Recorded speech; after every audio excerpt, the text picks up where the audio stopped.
बहुत समय पहले की बात है। किसी गांव में एक गरीब ब्राह्मण रहता था। एक दिन उस ब्राह्मण के घर कुछ अतिथि आए। ब्राह्मण की स्थिति इतनी खराब थी कि उन अतिथियों को खिलाने के लिए घर में अनाज तक नहीं था।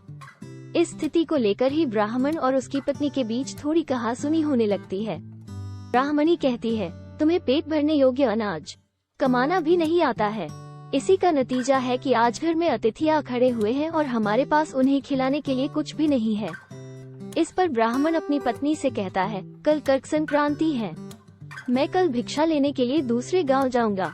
वहां एक ब्राह्मण ने मुझे आमंत्रित किया है। वो सूर्य देव की तृप्ति के लिए कुछ दान देना चाहता है।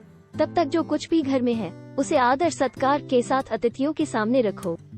उद्धरण चिन्ह की यह बात सुनकर ब्राह्मणी कहती है, तेरी पत्नी होकर मैंने कभी सुख नहीं भोगा है। न कभी खाने को मेवा मिष्ठान मिला, न ही धन के वस्त्र और आभूषण। आज तू कह रहा है कि जो भी घर में पड़ा हो वो अतिथियों की समक्ष रख दो।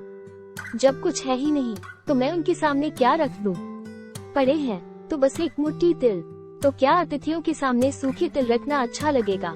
फोर पत्नी की यह बात सुनकर ब्राह्मण कहता है, ब्राह्मणी तुम्हें ऐसा बिल्कुल भी नहीं कहना चाहिए।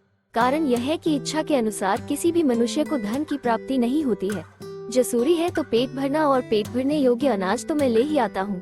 अधिक धन की चाहत अच्छी नहीं, ऐसी इच्छा का तुम्हें त्याग कर देना चाहिए। अधिक धन की इच्छा के चक्कर में मनुष्य के माथे पर शिखा बन जाती है।